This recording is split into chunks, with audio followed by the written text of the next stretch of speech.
शिमगोत्सव म्हटलं की आनंदाला उधाण हे सर्वांच्याच येतं. गावाकडचा चाकरमणी असेल की गावात राहणारा ग्रामस्थ असेल, या सर्वांनाच कुतूहल असतं ते आपल्या लाडक्या देवाची किंवा आपल्या ग्रामदेवतेची पालखी खांद्यावर घेऊन नाचवणे आणि जो काही उत्सव ठरलेला असतो तो उत्सव साजरा करणे. आणि आज आपण भद्रेचे शिमगे साजरे होतात कुर्तडे या गावात आणि आपण श्री साम रवळनाथ या देवाचा शिमगोत्सव या ठिकाणी साजरा होतोय. आणि हा शिमगोत्सव कशा पद्धतीने साजरा होतो याची माहिती घेणार आहोत. आपल्यासोबत गावाचे काही ग्रामस्थ आहेत, मानकरी असतील, गावकरी असतील, ही सर्व मंडळी या ठिकाणी एकत्र येऊन जो काही 12 वाड्याचा गाव असेल, 7 वाड्यांचा गाव असेल, 10 वाड्यांचा गाव असेल, हा संपूर्ण गाव एकत्र येतो आणि गुण्या गोविंदाने आनंदाने आपल्या देवाचा जो शिमगोत्सव आहे हा शिमगोत्सव साजरा करतो. नेमकी आपली जी परंपरा आहे, नेमकं ह्या देवाचं नेमकं महत्त्व काय आहे? देवाचं महत्त्व म्हणजे हे आमचं साम रवळनाथ असे 5 कुलं आहेत, म्हणजे 5 देव आमचे आहेत. आणि परंपरा आमचा पूर्ण 12 वाड्याचा मंदिर आहे, म्हणजे आमचं गाव.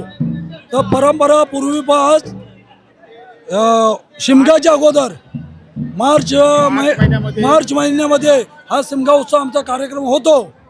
त्याच्यात कार्यक्रम होताना व्हली सजायच्या, म्हणजे शिमग्याच्या अगोदर 2-3 दिवस अगोदर हा कार्यक्रम आमचा होतो.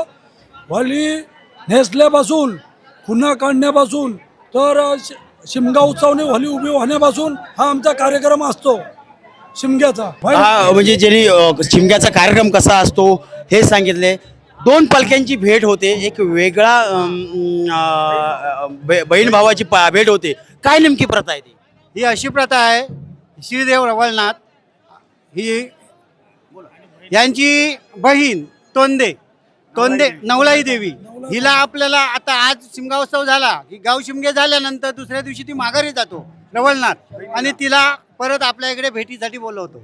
मग ती बहीण रविवारी आपली ती भेट ठरते आणि त्या भेटीमध्ये दोन्ही पालख्या एक ठिकाणी येऊन दोन्ही गाव तोंदे चतुर्शीमा आणि कुर्तडे चतुर्शीमा या भेट होते आणि भेटी मग अंती सर्व सांगता होते त्या कार्यक्रमात. भावा बहिणींची भेट हा एक प्रमुख सोहळा या शिमगोत्सवाचा आहे. आपल्यासोबत अजूनही काही ग्रामस्थ आहेत, मानकरी आहेत. होळ्या 2 होळ्या असतात प्रामुख्याने आपल्या कुर्तडे गावात. एक नाचवायची होळी असते आणि एक उभी करायची होळी असते. नेमकी प्रथा काय आहे? नाही, सांबर वळनाथाचीच हा जो शिमगोत्सव आहे हे आपली म्हणजे ह्याला त्रयोदशीचा, म्हणजे त्रैस्य शिमगे म्हणतात. त्रयोदशीला आपली होळी तुटते. 2 होळ्या असतात आंब्याच्या होळ्या, आणि त्या त्रयोदशीला होळी तुटून, म्हणजे काल आमची होळी तुटल्या, 2 होळ्या इथे आणल्या गेल्या. त्याच्यातली एक होळी असते, आज चतुर्दशीला होळी उभी केली जाते.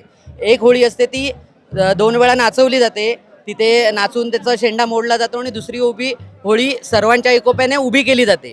असं हे ऐक्याचं प्रतीक आहे. म्हणजे कोकणातला जो शिमगोत्सव आहे, म्हणजे कोकणातला माणूस हा सुशेगात कसा जगतो आणि एकोप्याने कसा लढतो आणि एकोप्याने कशी होळी उभी करतो, त्याचं हे प्रतीक आहे. आता होळी उभा करण्याचा सण थोड्याच वेळात होईल. धन्यवाद.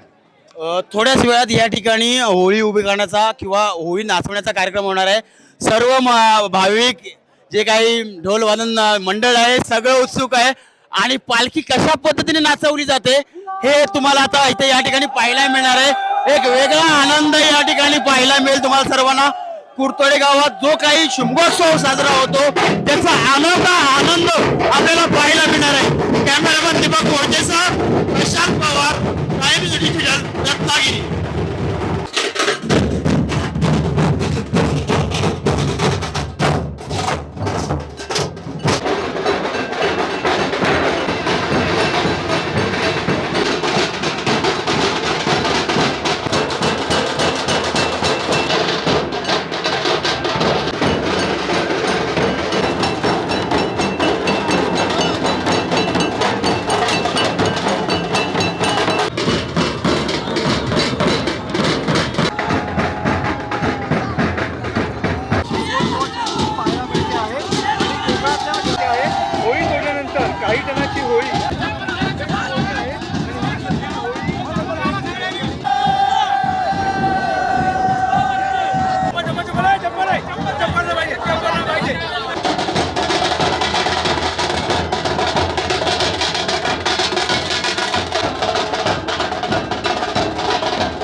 टाइम्स डिजिटलला लाईक करा, शेअर करा, सबस्क्राईब करा आणि बेल आयकॉन दाबायला विसरू नका. Times digital.